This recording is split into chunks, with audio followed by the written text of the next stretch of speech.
The conflict in Iran continues. An Illinois candidate on the latest in the race for Illinois governor, comparing states while out on vacation, new home construction concerns, and a gun ban decision, plus more. Welcome to the States, powered by the Center Square. It's Monday, July 20th, 2026, and I'm your host, Greg Bishop. Another U.S. service member has been killed following Iranian strikes in the Middle East, as remains were found in the search for a missing military member, according to U.S. Central Command. The latest fatality comes a day after CENTCOM announced the deaths of 2 service members and 1 missing following an Iranian missile strike in Jordan. The Center Square, Washington, D.C. Bureau Chief Sarah Roderick-Fitch reports CENTCOM announced Sunday afternoon that following a thorough search, U.S. military personnel found unidentified remains. Another service member was killed in action in northern Iraq on Saturday during a controlled detonation of unexploded ordnances from a downed Iranian one-way attack drone. Now, CENTCOM added that a second service member was wounded and is currently receiving medical treatment for a minor injury.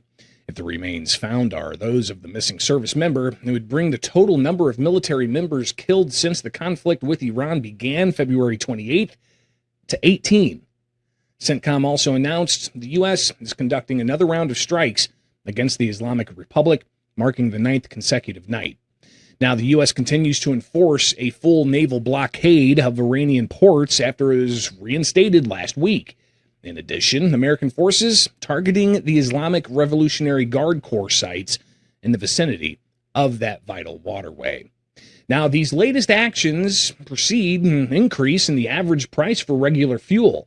AAA pegs the current average at just over $4 a gallon.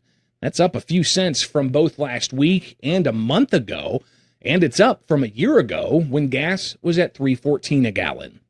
We'll keep you posted on the latest in that conflict and how it's impacting you back here at home. In one state where gas is 15 cents higher per gallon than the national average, voters are hearing from leaders about what they want to do if their team gets into the governor's office.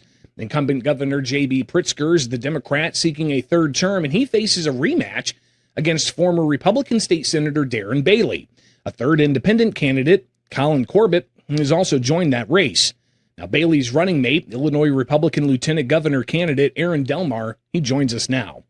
Aaron, thanks for taking time with us today here on the States. How does a Bailey administration bring down the cost of something like gasoline, which is noticeably much more expensive than some of the neighboring states?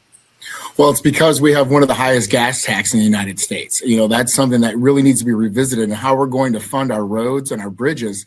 We have a $3 billion surplus currently in our coffers for those road productions. So I think it's time to give Illinois drivers a little bit of a break, especially right now where this conflict in Iran continues on. That's just the first step of the Bailey-Delmar plan of affordability. We need to look at how we can reform and rebuild Illinois' taxing structure, starting right off with property taxes. That's probably the number one killer and why Illinois is so unaffordable to live in. And, Darren and I have a vision where we can look at how we can refund education and making sure that the state funds education at its level so it can offer property tax relief for local school boards and local governments that continually have to rise because Illinois is not paying its fair share back to its local municipalities. That along with making sure that Illinois is one of the safest places to live, which it currently isn't. And we're not just talking about Chicago. And again, making sure that quality education is available to every Illinois student, not just the ones that have rich parents and those that live in the upper echelons of the suburban areas. Those are the 3 main issues: that affordability, the public safety, and that quality education. Now, let's talk a little bit more about the gas tax. 2019, the governor, along with bipartisan support in the General Assembly, doubled that gas tax, tacked on a increase each year, July 1st. We're not having that increase right now for 6 months under the new budget the governor signed, but it was only, 1.5 penny or something per gallon. Do you feel that there's enough momentum to possibly reverse course and bring that gas tax back down? How do you get that across to a bipartisan group in the General Assembly? Well, I think everybody's feeling the pinch of that gas tax. If gas was free in Illinois, you'd be paying 76 cents per gallon. right? That's a whopping 76 cents per gallon that is tacked on top of it. And of course, in the state of Illinois, under J.B. Pritzker and the Democratic majority, you got sales tax on top of that 76 cents per gallon. Illinois is ripe for tax reform. J.B. Pritzker has to stop treating Illinois like he treats his personal finances and just keep throwing money at it without actually solving the problem. When people start talking about revenue sources, what they're talking about is jacking Illinois taxes. You see a $56 billion budget that J.B. Pritzker and the Democratic majority just passed. That's $16 billion more than it was when he took office. It is just crushing individual constituents here in our great state. And people are moving out. They're moving across the borders. They're buying their things across borders in Indiana, Iowa, Wisconsin, and Missouri. And it shouldn't be that way. Under a Bailey Delmar administration, we're going to start rolling a lot of these taxes back. We're going to be looking at our NGOs or non-governmental organization and how grant dollars are spent. $18.5 billion are being spent on these subcontractors. We're going to be looking at the central management system and how our procurement and how we buy things in Illinois, restructuring there. It is ripe for reform. I mean, you look at a state representative just indicted less than a week ago for diverting, those NGO dollars, those non-government organizations to, enrich her family, enrich her daughter. I'm very confident she's going to be spending a lot of time in federal prison. That's the roadmap for Illinois and how we can reform and rebuild our great state and make it a lot easier for Illinoisans to live here. I want to go a little bit more into the Carol Ammons case, which you highlighted there. She faces federal charges. But before we get to some of that and some of the politics around that and how at least your campaign may use that heading into November, but just talk a little bit more about policy. You addressed, maybe going through a fine-tooth comb with the budget and whatnot, but what are some other things that a Bailey Delmar administration could do immediately without having to go to the General Assembly? Well, one of the first things right off the bat, in using that example of Representative Ammons, is the member initiative. Member initiative is a program that a lot of people in Illinois don't understand. Every Democratic state rep gets $1 million to put wherever they want. Every Democratic state senator in Illinois gets $3 million to put towards whatever they want back their home districts, while leaving the 40 state reps that are Republican and the 18 state senators are Republican nothing to bring back to the districts.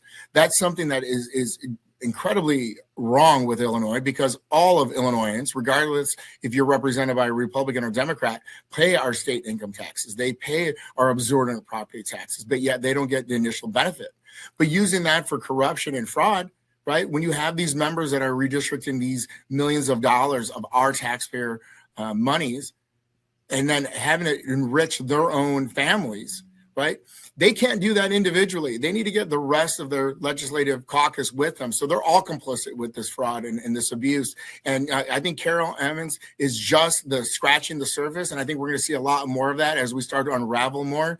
From an ethics reform, that's another broad area. Look at Representative Harry Benton. It just came out today that, the leader of the Illinois House knew about this sexual harassment 3 years ago and took no action.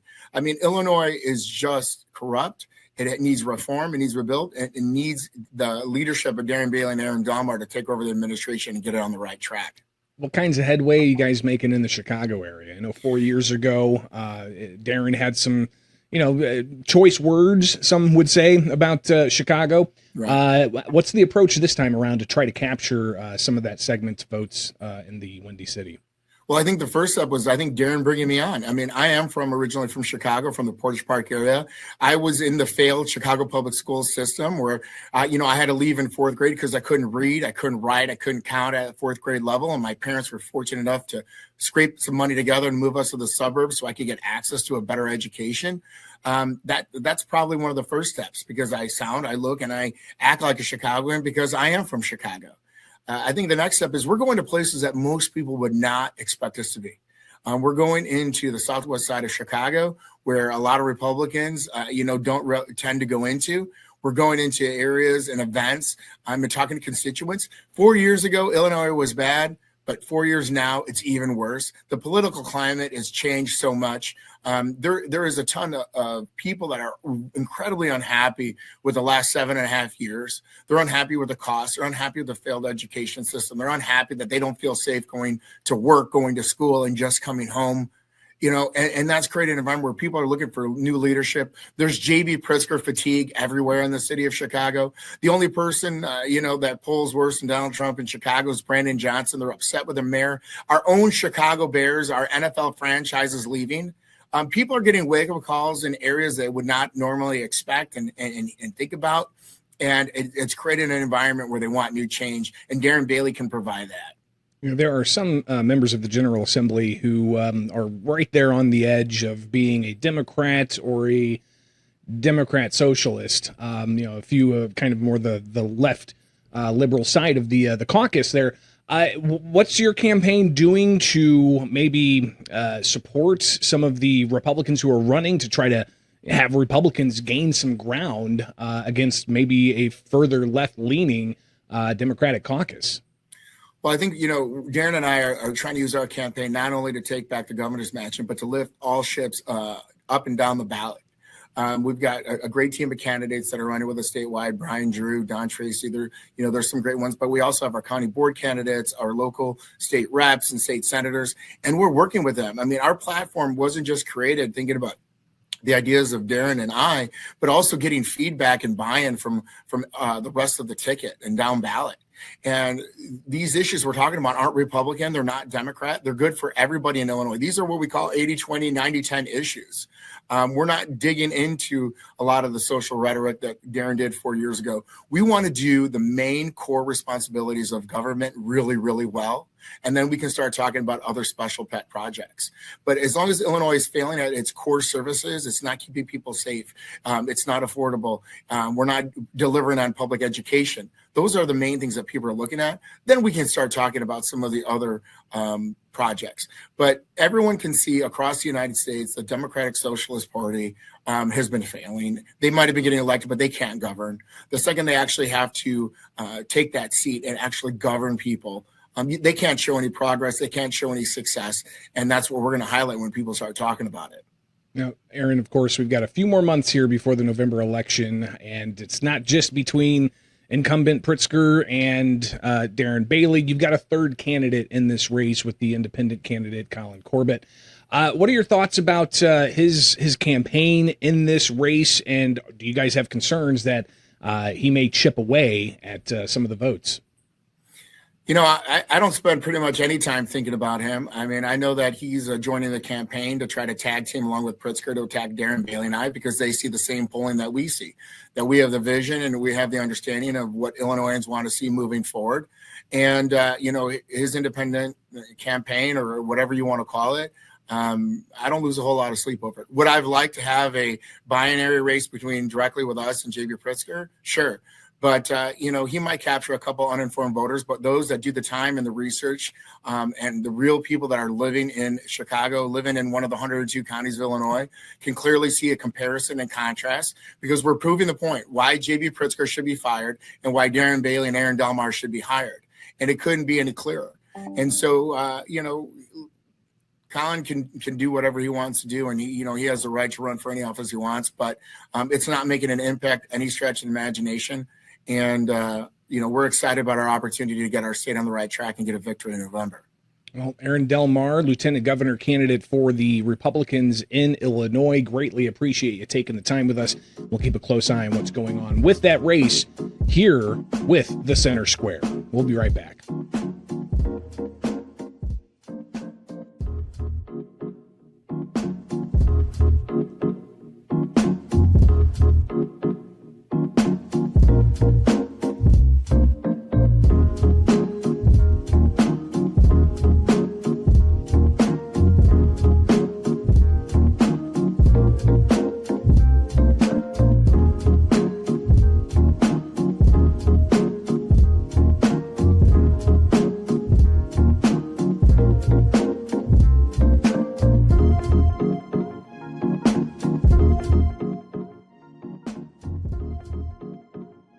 It's incredible the conversations that you can have with complete strangers poolside when you're out on vacation.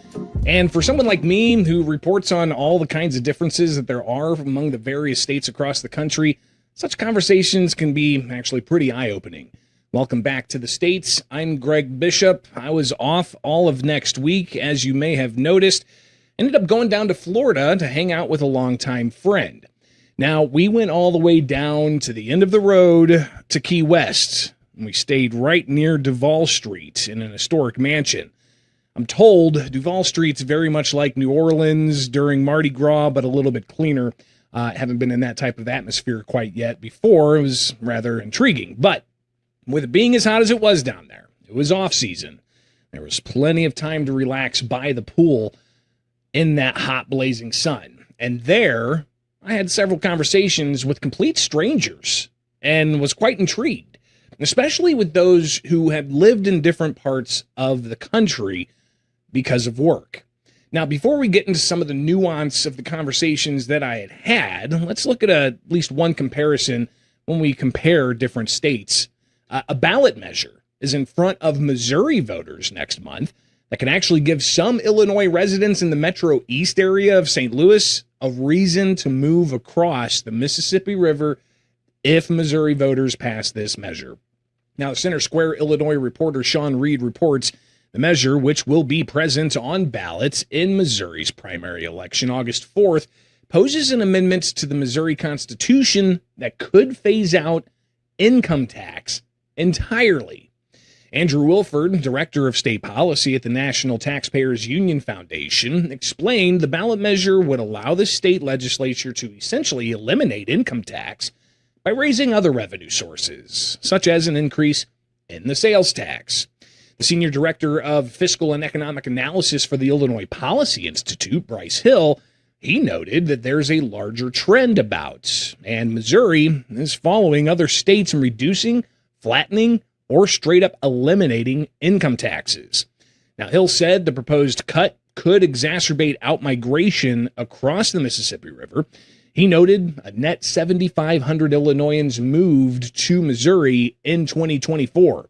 And if the measure is approved by Missouri voters, Illinois' second largest metropolitan area, the Metro East, just outside of St. Louis, it could see some residents move.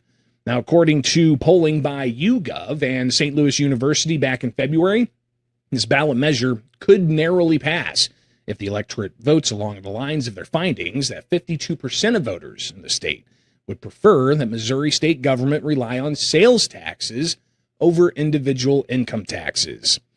Now, some economists are saying that Missouri's legislature is planning on phasing out the tax in a way that'll be visible to residents and on both sides of that Missouri-Illinois border.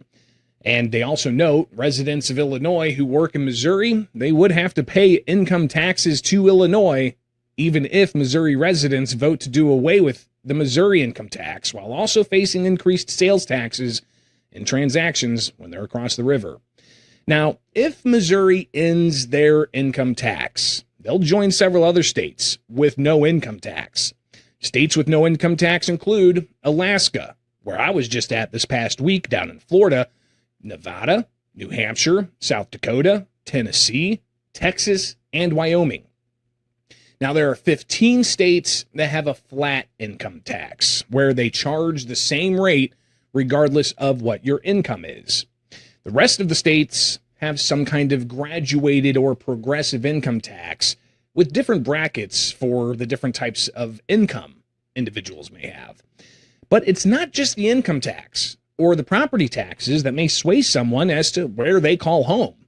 Now, while I was in Florida this past week, having conversations poolside underneath that blazing Key West sun, a husband and wife I talked with were originally from Illinois.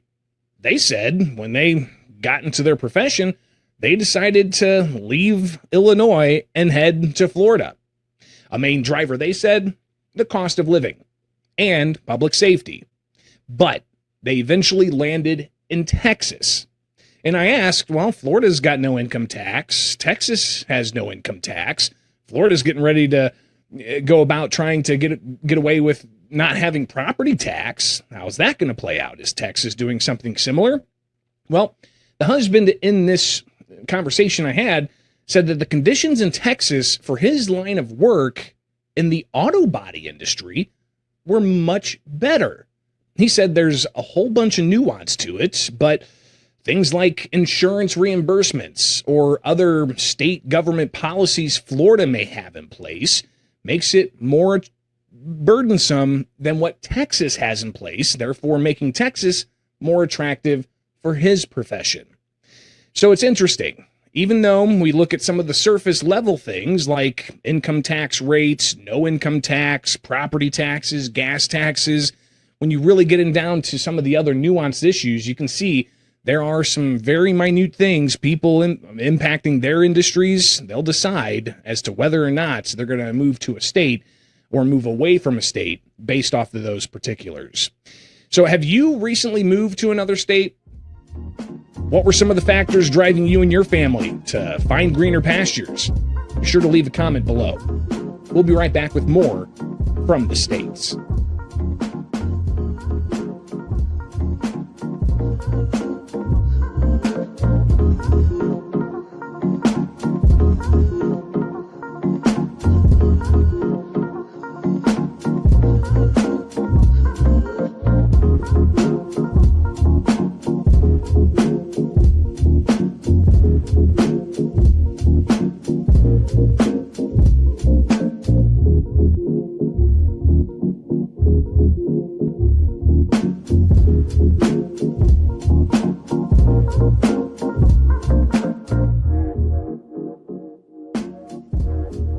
Welcome back to the States. I'm Greg Bishop. When looking at the housing market, one sign that jumps out is that homes just aren't getting built. Consumers are keeping their spending up, but construction is where some concerns arise. Now, single-family starts have fallen again in some of the most recent numbers. The country is still short of millions of places for people to live. And sometimes it's held back by rates of borrowing, the overall costs, and even some rules. Now, to delve further into this issue, let's check in with everyday economics hosts, the Center Square publisher Chris Krug, and PhD economist Orphe Devungi. Today, we're talking about the homes that just aren't getting built. Consumers keep spending through June, right? I mean, that was the last data point that we had. But construction, it went the other way. Single family starts fell again. The country is still short of millions of places for people to live, held back by rates, costs, and rules. You can tell me exactly how many houses short we are. It's been a while since we checked in on that. Good to have you with us today, Dr. O. Let's start with that. How many homes short are we in the United States at this point?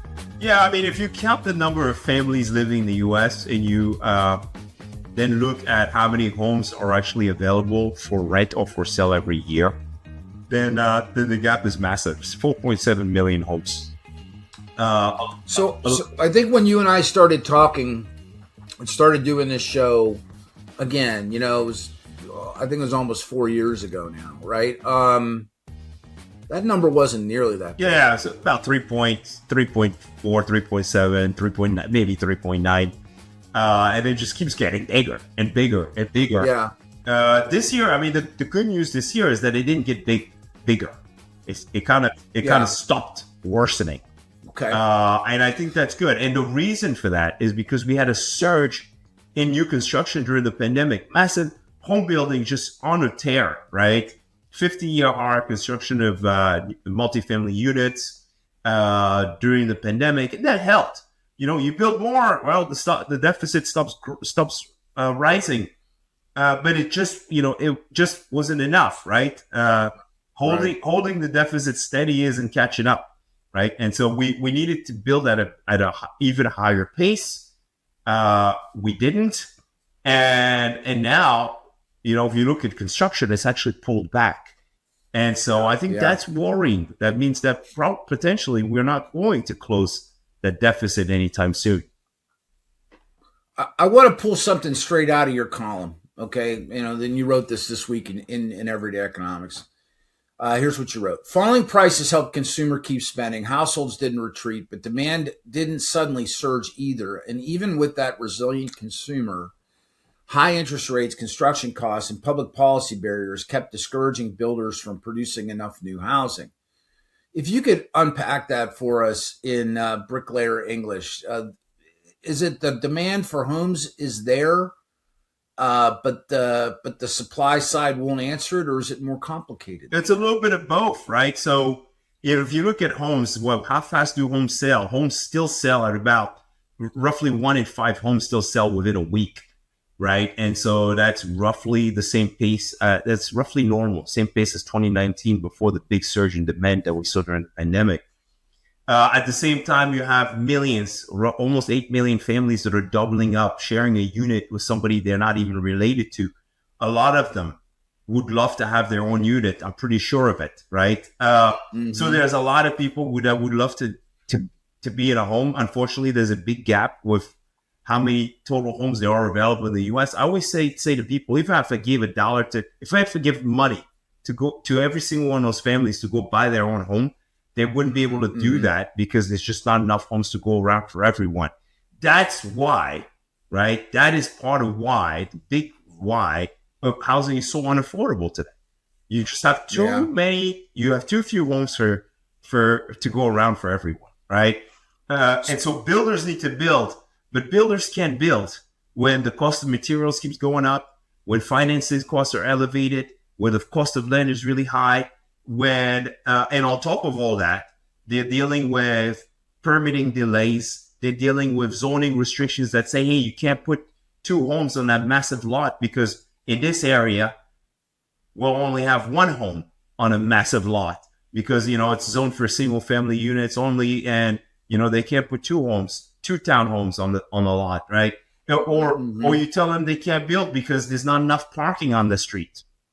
Because there's parking requirements, or they can't build a big townhome, right? 2 townhomes that are tall and stuff because, there's a height requirement in the neighborhood, right? All of these things add up. And I love the National Association of Home Builders because they did a study and they said, hey, approximately $132,000 of the price of an average single new family home is all regulations at the federal, state, and local levels.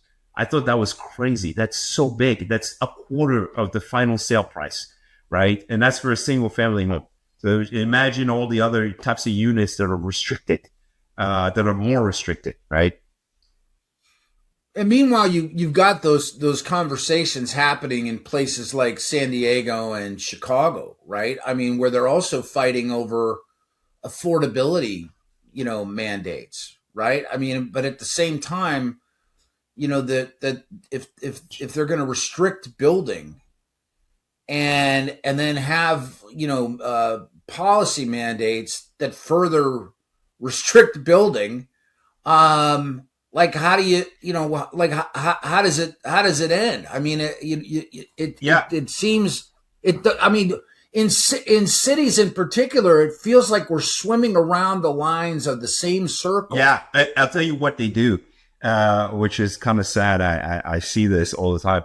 It's they have all these restrictions on building at the local level, and then at the state level they might say something like, hey, you have to build X number of affordable housing to the builder, and that's nice. But then after a certain threshold, if the cost if you have an unfunded mandate to build houses or homes below the market rate, right? The builder has to absorb that, right? And so the builder still has all those costs that he has to deal with. Right. And so after a while, the project is no longer viable. And if the project is no longer viable, they don't build any homes at all to start with, right? And so, instead of saying, hey, we're going to throw money at affordable housing because, why not just actually make it cheaper to build in the first place? So that the price of homes, of units, is not as high, so that more units get built, so more families can find a house to live in, right? And so there's that kind of this policy game at play where some groups will say, hey, they'll restrict building and then try to throw money at fixing the problem, right? At the problem, instead of loosening the land use restrictions that caused the problem in the first place. So that's the issue in a lot of jurisdictions across the country that I'm seeing. Yeah, I mean, and it's like not just to pick on San Diego and Chicago, but New York, Los Angeles, Boston, San Francisco, Washington D.C. It's the same story there. and that just doesn't work for people.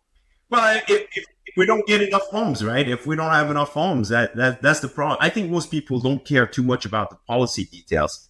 They just want to be able to afford a place of their own, and it's all up to the elected officials, and smart people across the country that do policy stuff to think about how to make that happen. And unfortunately, they haven't done it well yet. I think we should end on good news. The good news is that there's a lot going on, even at the federal level now, to fix this problem.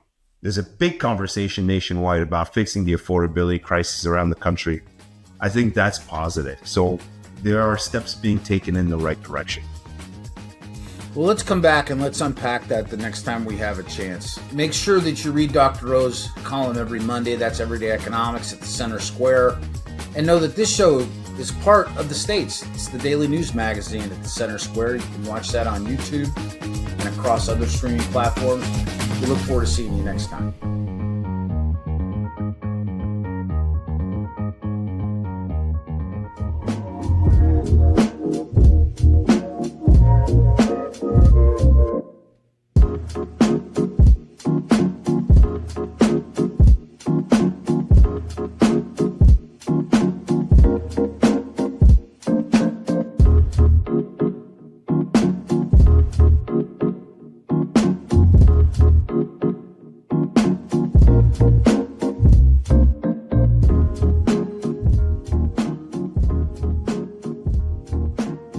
While some appeals courts across the country are upholding state gun bans, the Third U.S. Circuit Court of Appeals Friday ruled New Jersey's ban was unconstitutional.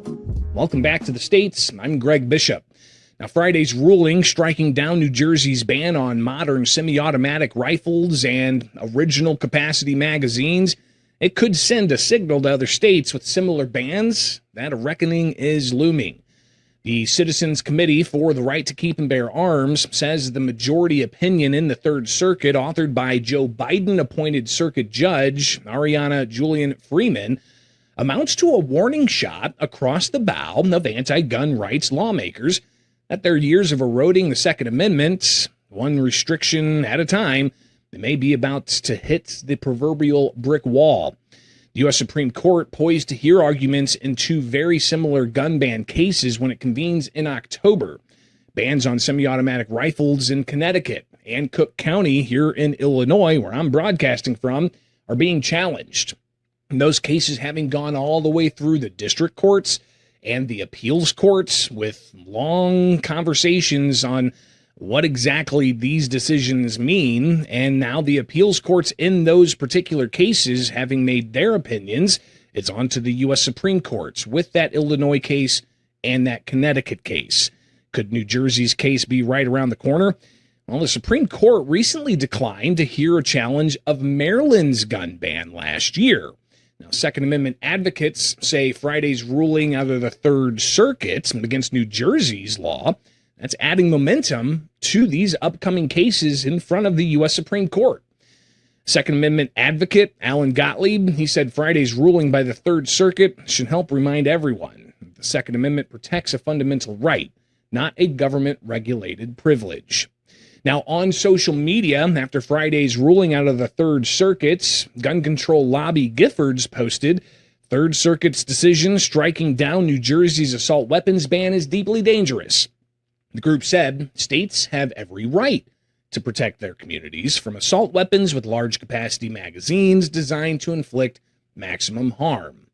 But one group that leads gun ban challenges all across the country, they say that the ruling signals bad things for gun control advocates. Brandon Combs, Firearms Policy Coalition president, said in a statement that Friday's ruling is a massive victory for the people and another devastating blow to the authoritarian war on gun owners.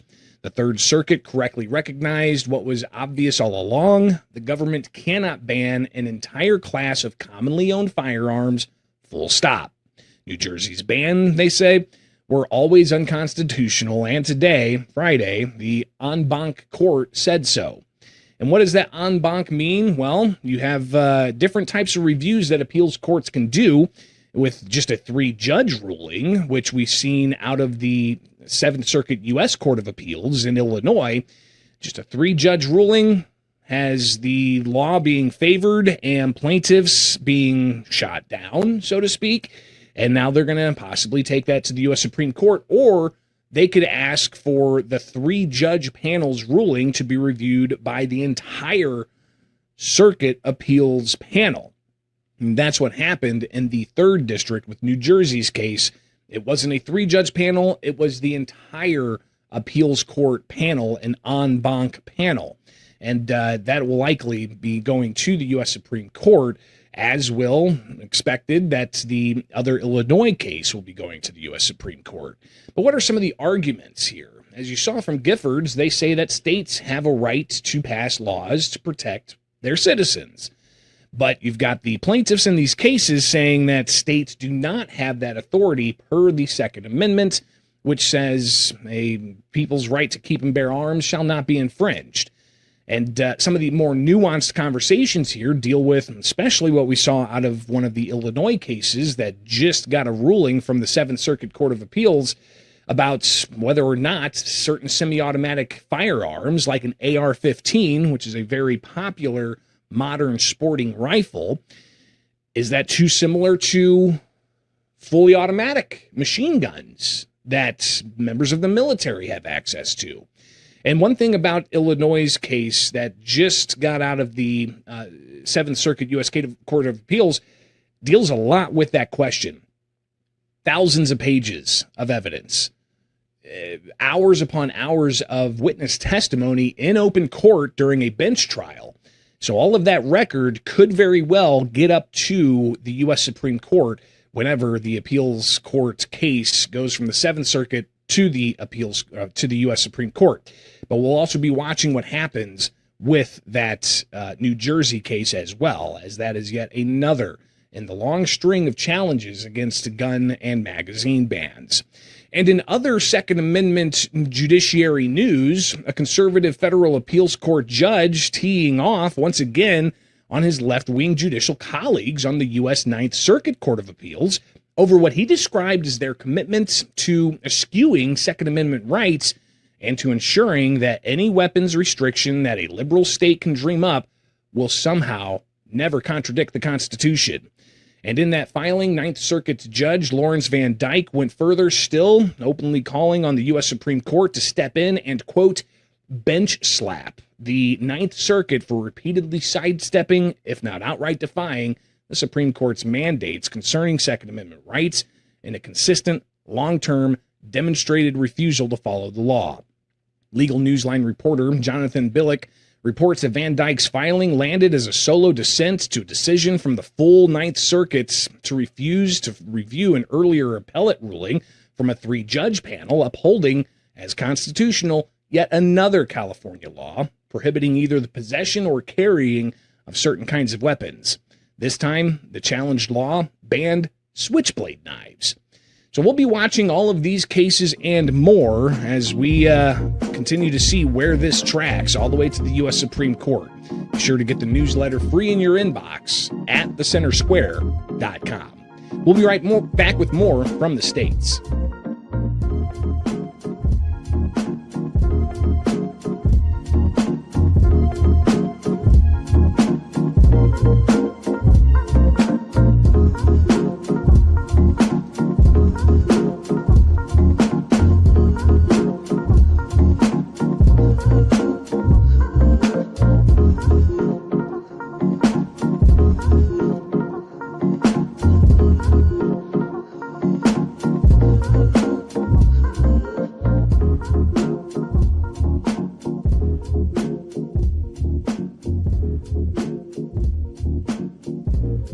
Welcome back to the States. Now it's time for America's Talking, with headlines from across the country that you can find in the description below or in your inbox with the Center Square newsletter.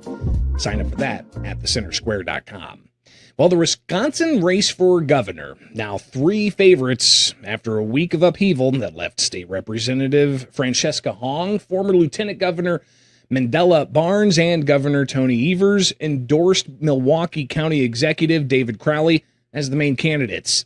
Now, the race also includes State Senator Kelda Royce and Joel Brennan after establishment favorite Lieutenant Governor Sarah Rodriguez dropped out Friday.